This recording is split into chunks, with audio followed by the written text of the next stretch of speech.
السلام علیکم دوستو، میرا نام محمد کاشف ہے اور آپ سب کو مسٹر ورلڈ پر خوش آمدید۔ دوستو، آپ سب نے یہ جملہ تو سنا ہی ہوگا کہ کامیابی حاصل کرنے کے لیے کشتیاں جلا دو۔ اس جملے کے پیچھے ایک عظیم مسلمان لیڈر کی داستان چھپی ہوئی ہے۔ آج ہم اسی حقیقت سے آپ کو روبرو کرنے جا رہے ہیں۔ بنو امیہ کے دور میں ولید بن مالک مسلمانوں کا خلیفہ تھا۔ موسیٰ بن نصیر افریقہ کا والی تھا۔ ابراہیم بن یوسف موسیٰ کا خادم تھا۔ ابراہیم نے ہر بار موسیٰ کا ساتھ دیا اور کئی جنگوں میں اس کے ساتھ شرکت کی، اور موسیٰ نے ابراہیم کو اپنا نائب قرار دیا اور اس کو منہ بولا بھائی بھی کہا۔ ابراہیم کا خاندان 3 افراد پر مشتمل تھا: اس کی بیوی اور اس کا بچہ اور ابراہیم خود۔ ابراہیم کی وفات کے بعد ابراہیم کی بیوی اپنے بچے کو لے کر موسیٰ کے دربار میں حاضر ہو گئی اور اس طرح طارق موسیٰ کے زیر سایہ ہو گیا۔ اس سے پہلے کہ ہم ویڈیو کو آگے بڑھائیں، آپ ہمارے چینل کو سبسکرائب کر دیں تاکہ بار بار مل کر ایک دوسرے کے علم میں اضافہ کرتے جائیں۔ طارق بن زیاد پیدائشی جرنیل تھا۔ وہ تلواروں کے ساتھ اس طرح کھیلتا تھا جس طرح پرندے ہواؤں کے ساتھ کھیلتے ہیں۔ وہ ذہانت بھی کمال رکھتا تھا اور ایمان کی طاقت سے مالا مال تھا۔ وہ جوان ہوا تو موسیٰ بن نصیر نے اسے طنجہ کا گورنر بھی بنا دیا، اور یہ شہر مراکش کا حصہ ہے۔ اسپین اور طنجہ کے درمیان ایک سمندر آتا ہے جس کی وجہ سے ان کے درمیان ایک طویل فاصلہ ہے۔ مراکش افریقہ میں ہے اور اسپین یورپ میں۔ اسپین میں اس وقت راڈرک کی حکومت تھی۔ یہ لالچی بھی تھا، ظالم بھی تھا اور یہ گاٹس قوم کا حکمران تھا۔ اس دور میں مختلف علاقوں کے والی اپنے بچوں کو شاہی آداب سکھانے کے لیے محلوں میں بھیجا کرتے تھے۔ کونٹ جولین ہیڈرک کا ایک والی تھا۔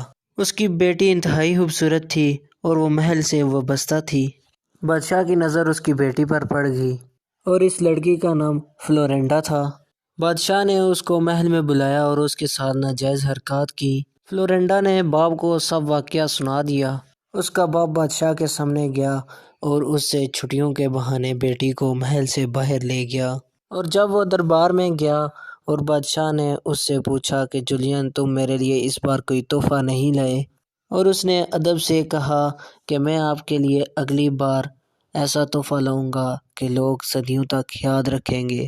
دربار سے نکل کر جولین سیدھا موسیٰ بن نصیر کے پاس پہنچا اور اسپین پر حملے کی ترغیب دی۔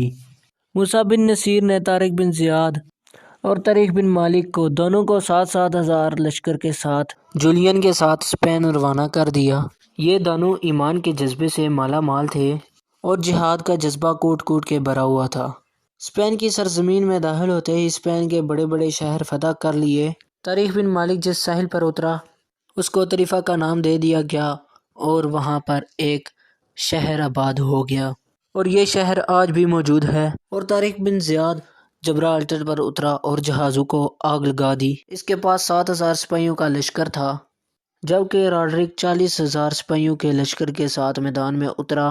ایک زبردست مقابلہ ہوا اور راڈرک کو شکست ہوئی اور راڈرک میدان چھوڑ کر بھاگ گیا۔ جبرالٹر فتح کرنے کے بعد طارق بن زیاد اسپین میں اتر گیا اور وادی لقا میں ایک بڑا زبردست مقابلہ ہوا، اور اس میں بھی راڈرک کو شکست ہوئی اور مسلمانوں نے فتح حاصل کر لی اور اندلس پر مکمل طور پر قبضہ کر لیا۔ اس کے بعد طارق بن زیاد نے تولیدو پر بھی قبضہ کر لیا، اور یہ شہر آج بھی موجود ہے اور اس کا پرانا نام تنتیلا تھا۔ ان فتوحات کی خبریں جب موسیٰ بن نصیر کو ملی تو اس کے دل میں طارق بن زیاد کے لیے اور بھی عزت بڑھ گئی، اور اس نے طارق بن زیاد کو اور فتوحات حاصل کرنے سے روک دیا اور 18,000 سپاہیوں کے ساتھ خود بھی اسپین چلا گیا اور عبداللہ بن موسیٰ کے حوالے اپنی سلطنت کر کے گیا، جو کہ نام سے ہی ظاہر ہوتا ہے کہ اس کا بیٹا تھا۔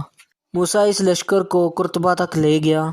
خلیفہ بن ولید بن مالک ایک خودغرض بادشاہ تھا اور وہ کسی کو کامیاب ہوتے ہوئے نہیں دیکھ سکتا تھا، اور اس نے موسیٰ بن نصیر اور طارق بن زیاد کو اپنے پاس بلا لیا اور ان دونوں کو معذور کر دیا، اور یوں تاریخ کے عظیم لیڈروں کو گمنامی کے اندھیروں میں دھکیل دیا گیا، اور طارق بن زیاد 39 سال کی عمر میں 720 سن عیسوی میں وفات پا گیا، اور اس کی موت کے بارے میں زیادہ تفصیلات تاریخ میں موجود نہیں، اور اس طرح مسلمانوں نے ہی زیادہ نقصانات پہنچائے۔